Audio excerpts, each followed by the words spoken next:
Dongeng Bebek Buruk Rupa Part 1. Dikisahkan seorang petani memiliki seekor bebek. Bebek ini melahirkan 10 telur dan semuanya menetas. Namun dari 10 bebek ada satu yang wajahnya berbeda dari sang induk. Bentuknya lebih besar dan warnanya abu-abu. Setiap hari bebek abu-abu ini harus hidup menderita karena diolok-olok bebek lainnya. Karena sedih, bebek ini pun meninggalkan peternakan dan lari ke sungai dan bertemu dengan angsa putih yang sangat cantik. Bebek ini berusaha tidak menghiraukan angsa itu karena terlalu sedih diejek bebek lain. Saat berlari, dia menyeberangi sungai. Dia tanpa sengaja melihat bayangannya sendiri di air sungai. Betapa terkejutnya bebek ini, ternyata wajahnya kini berubah menjadi angsa yang cantik. Ia baru menyadari kalau selama ini dirinya bukanlah itik yang jelek, tapi angsa yang cantik. Semut dan Belalang Dongeng Part 2. Suatu hari, belalang yang sedang bersantai melihat semut lewat sambil membawa biji jagung ke sarangnya. Belalang lalu meminta semut bergabung bersamanya untuk bersenang-senang. Namun, semut menolak dan memberitahu belalang bahwa dia sedang bersiap mencari makan untuk cadangan musim dingin. Di musim dingin, makanan akan langka dan sulit untuk dicari.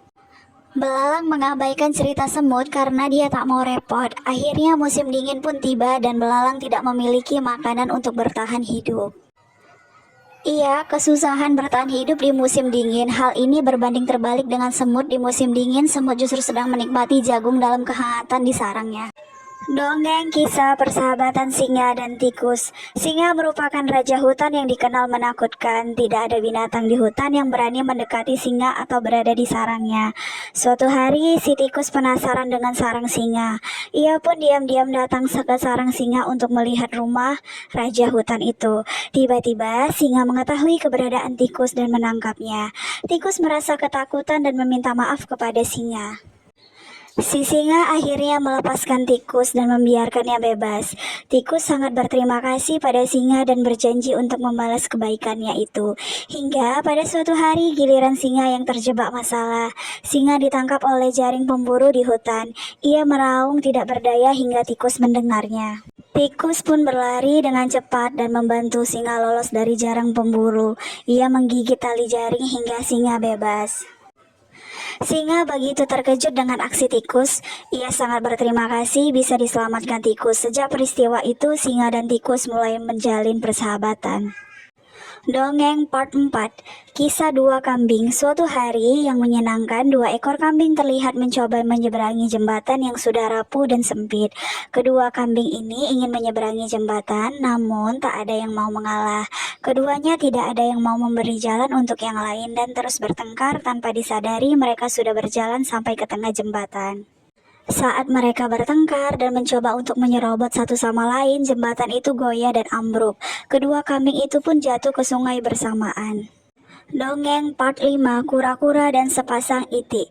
Dikisahkan ada seekor kura-kura yang telah dihukum oleh dewa Jupiter. Kura-kura tersebut dihukum karena malas, sehingga lebih senang di rumah dan tidak menghadiri pesta pernikahan dewa Jupiter. Padahal kura-kura telah diundang secara khusus oleh dewa Jupiter. Namun setelah bertahun-tahun ia mulai ada keinginan untuk bisa datang ke pesta pernikahan.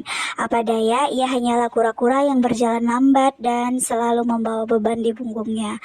Hingga suatu ketika kura-kura bertemu dengan sepasang itik dan ia menceritakan keluh kesahnya. Kemudian itik tersebut berkata, "Kami dapat menolongmu untuk melihat dunia. Berpeganglah pada kayu ini dengan gigimu dan kami akan membawamu jauh ke atas langit di mana kamu bisa melihat seluruh daratan di bawahmu, tetapi kamu harus diam dan tidak berbicara atau kamu sangat menyesal." Tanpa berpikir panjang, kura-kura pun langsung mengiyakan hal tersebut. Dengan cepat ia memegang kayu tersebut erat-erat dengan giginya. Sepasang itik pun turut menahan kedua ujung kayu itu dengan mulutnya lalu terbang naik ke atas awan. Kemudian seekor burung gagak terbang melintasinya.